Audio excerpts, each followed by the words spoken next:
महादेव भीगे क्यों रहते हैं? भीगे देव, वो इसी में, वो कृष्ण विरह में ही भीगे रहते हैं। और वह नाम के एक ऋषि थे, ध्यान से सुनो।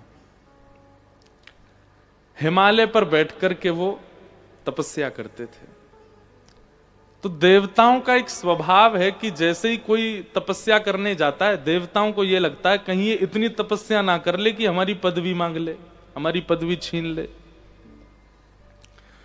तो देवता क्या करते हैं, आकर के उसको ऑफर देते हैं, वरदान मांगो ताकि तुम्हारा भजन यहीं रुक जाए, वरदान लेके तुम जाओ, कहीं इतना भजन ना कर लो कि हमारी पदवी छीन लो। क्योंकि भगवान का तो काम है भजन से प्रसन्न होकर प्रकट होते ही कहते, बताइए क्या दें? ब्रह्मा की पदवी दें, सूर्य की पदवी दें, यम की पदवी दें? ब्रह्मा जी, इंद्र कहते हमारे तो सिंहासन के नट बोल्ट ढीले ही रहते हैं, कोई नेक भजन ज्यादा करे भगवान सबसे पहले ऑफरिंग में रखते हैं, लाओ दें तुमको। तो इसलिए ब्रह्मादि देवता, और वो कहते हैं ना जल्दी प्रसन्न होने वाले देवता, ये कौन से देवता हैं? जिनको भय रहता है कि हमारी पदवी छिन ना जाए। वो जल्दी प्रसन्न क्यों हो जाते हैं? वो इसलिए जल्दी प्रसन्न हो जाते हैं कि जल्दी हम जाएं, इसको दे दें जो इसको चाहिए, और फिर ये अपना भजन रोक दे यहीं पर। तो औरव ऋषि हिमालय पर भजन कर रहे थे। इंद्र ब्रह्मा आदि देवताओं ने देखा, बोले भाई इसका भजन बड़ा अद्भुत है, कहीं इसके भजन के प्रताप से ये हमारी पदवी ना ले ले। ब्रह्मा जी प्रकट हो गए, वरदान मांगिए क्या चाहिए? और ऋषि हंसने लगे, बोले आपको प्रसन्न करने के लिए भजन नहीं कर रहा हूं मैं, जाइए, कुछ नहीं चाहिए हमको। ब्रह्मा जी वापस आ गए, इंद्र बोले मैं जाता हूं। इंद्र प्रकट हो गए, बोले आप जो कहेंगे सो प्रदान करेंगे आपको, बताइए क्या चाहिए? मना कर दिया। सभी देवताओं ने, देवियों ने प्रयास किया, पर औरव ऋषि किसी से भी प्रसन्न नहीं हुए। प्रसन्न मतलब सबको प्रणाम करते थे, पर उनको कुछ चाहिए नहीं था।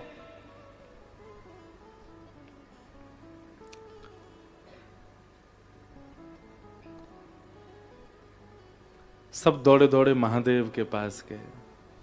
महादेव तो बेचारे भोले बाबा, उनसे जाकर के कह दिया, बोले देखिए ये हमारी पदवी छीनने के लिए भजन कर रहा है, हम लोग तो जाके इसको खूब कह चुके वरदान मांगो, पर ये कुछ नहीं मांग रहा है, आप ही इस पर कुछ अनुग्रह कृपा करो। अब भोले बाबा तो इतने भोरे, इतने सारे देवताओं को दुखी देख करके भोलेनाथ तो बोले अरे राम राम राम, बेचारे कितने कष्ट में आ गए हैं, इन सब की पदवी अगर हमारी किसी क्रिया से बची रहे तो हम क्यों ना करें। महादेव जैसे गए औरव ऋषि के यहां, उसी समय औरव ऋषि अपने इष्ट की आराधना के लिए कुछ पुष्प आदि लेने के लिए हिमालय से थोड़े नीचे उतर के पहाड़ी क्षेत्रों में गए। महादेव ने जाके देखा कि महाराज पूरी कुटिया खाली है, स्थान पूरा आश्रम पर्वतों के बीच में, पहाड़ों पर सुंदर बर्फों के बीच में बिल्कुल खाली, कोई है ही नहीं वहां पर। महादेव ने देवताओं से कहा भैया यहां तो कोई भी नहीं है। बोले भगवान आप एक काम करो। बोले क्या? इसके जो आश्रम है ना इसको जला दो, ये आश्रम ही नहीं बचेगा, अपने आप दुखी होकर के चला जाएगा। महादेव बोले ये सब क्या करवा रहे हैं आप? बोले नहीं नहीं भगवान, हमारी हम देवताओं के आप ही स्वामी हैं, आप हमारी रक्षा करो। और महादेव ने अपनी योग अग्नि से उनके आश्रम को जला दिया। महादेव जाकर के अपने आसन पर बैठ गए, बैठ करके बढ़िया ध्यान में लग गए। अब औरव ऋषि लौट करके आए। जैसे ही उन्होंने आकर के देखा कि पूरा आश्रम संदग्ध जल गया। मैंने क्या बिगाड़ा था किसी का? कभी देवताओं से कुछ मांगा नहीं, कभी किसी प्रकार की याचना की नहीं, कभी किसी देवता को परेशान किया नहीं, मेरा आश्रम क्यों जला दिया? कमंडल से जल लिया और तुरंत श्राप दे दिया, जिसने भी मेरा आश्रम जलाया है, जिस प्रकार मेरा आश्रम जल रहा है उसी प्रकार उसके तन में भी यही अग्नि धधकनी प्रारंभ हो जाए। दिखेगी नहीं पर पीड़ा पूरी वही देगी। ये श्राप जैसे ही दिया, महादेव बैठे थे भजन में, भजन में बैठे बैठे महादेव को प्रश्वेत के बिंदु उत्पन्न होने लगे। महादेव को कोई पीड़ा नहीं दे सकता, पर एक ऋषि के मुख से निकले हुए वचनों को अनर्थ नहीं करना चाहते हैं महादेव। महादेव को किसी की कोई बात कभी नहीं कुछ पीड़ा दे सकती, उनको कोई पीड़ा नहीं दे सकता, वो पर ब्रह्म है। परंतु क्योंकि ऋषि बोल रहा है, अगर ये इनके कही गई बात लागू नहीं हुई तो ऋषि मुख से निकली हुई बातें सर्वथा व्यर्थ मानी जाएंगी। बोले बोलते रहे थे ऋषि, महादेव को तो कुछ हुआ नहीं, लोग बाग ऐसी बात बनाएंगे। तो केवल एक ऋषि की वाणी को सत्य करने के लिए महादेव एक पीड़ा का नाट्य करने लगे और पार्वती जी के पास गए। मेरा पूरा शरीर जल रहा है। पार्वती जी ने खूब गंगा जल डाला, खूब सुंदर सुंदर नदियों के जलों से स्नान कराया, खूब लेप लगाया, लेकिन कोई भी महादेव को शांत नहीं कर पाया। देवता तो सब छुप गए, अपना काम बनता।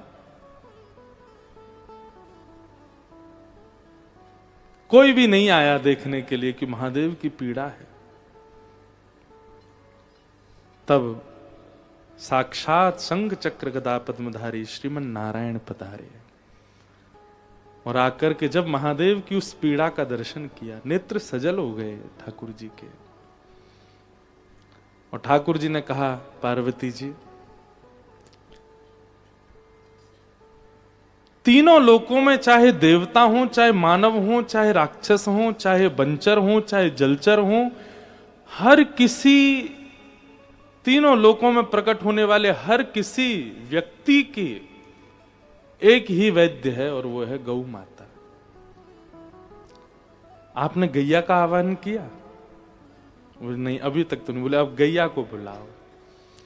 तब गायों का स्मरण किया गया। 77 गैया प्रकट हुई और प्रकट होकर के भगवान ने आज्ञा की।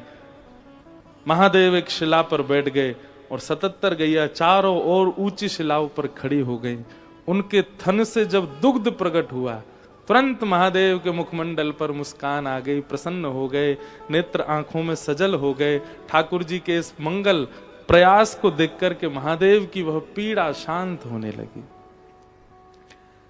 जैसे ही वो पीड़ा शांत हुई महादेव की, दौड़ करके गए, नारायण भगवान को हृदय से लगाया और कहा, मेरे अति प्रिय प्रभु के द्वारा दिया गया ये उपचार,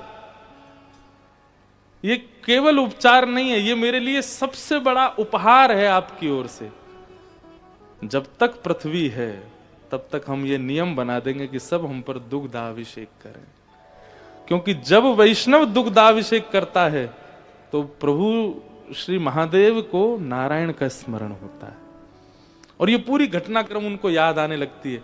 इसलिए चाहे रुद्राष्टाध्यायी का अभिषेक किया जाता हो, चाहे किसी भी प्रकार का भाव 16 मंत्रों से अभिषेक किया जाता हो, हम एक बूंदी से ही दूध डालते हैं पानी में और नेक दूध डाल दो फिर करो अभिषेक।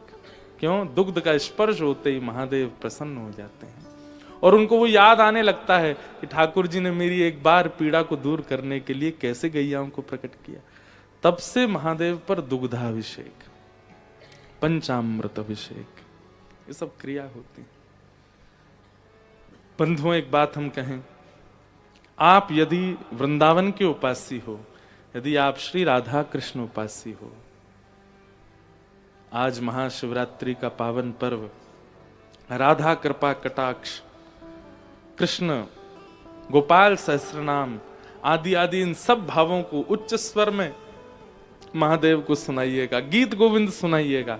आज तक तो आपने ठाकुर जी को सुनाए होंगे, आज महादेव को सुनाइएगा। और अपने गुरु मंत्र हो, चाहे राधा नाम हो, उसकी खूब मंगल ध्वनि के साथ महादेव के सामने नृत्य कीजिएगा। आप कल से अपनी भक्ति में किंचित बढ़ोतरी पाएंगे, महादेव भक्ति प्रदान करेंगे। शिव कैलाशों के वासी, धौली धारों के राजा, शंकर संकट हरना। शिव गाइए।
न पाया, तेरे कैलाशों का अंत न पाया, तेरे कैलाशों का अंत न पाया, तेरे कैलाशों का अंत न पाया, अंत बेअंत तेरी माया, ओ भोले बाबा। अंत बेअंत तेरी माया, ओ शिव कैलाशों के बस धौली धारों के राजा, शंकर संकट हरना। गाइए। कैलाशों के वासी धौली धारों के राजा,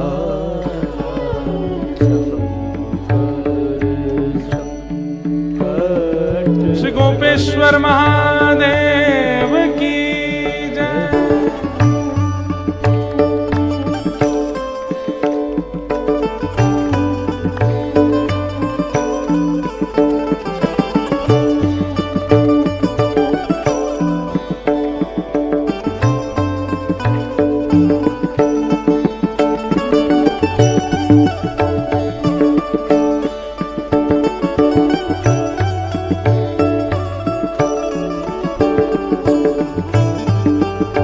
नमः पार्वती पतये हर हर महादेव।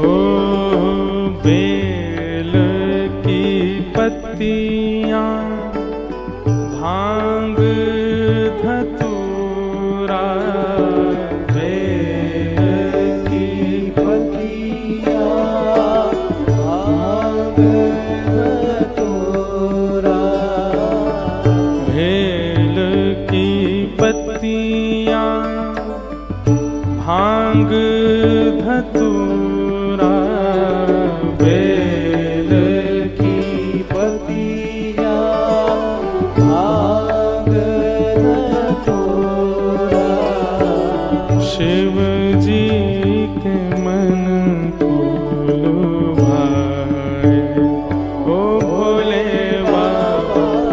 शिव जी के मन को लुभाए, हाँ भोले बाबा, शिव जी के मन को लुभाए, हो भोले बाबा। शिव जी के मन को गाओ।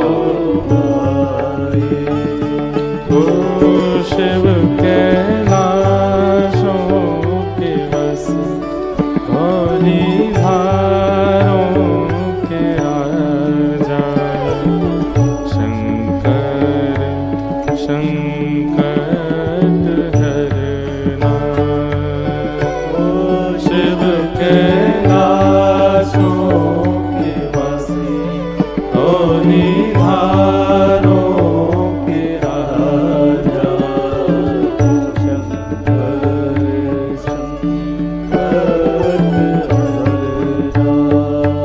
ओ शिव कैलाशों के बस धौली धारों के राजा, शंकर संकट हरना। ओ शिव कैलाशों के वासी धौली धारों के राजा, शंकर संकट हरना।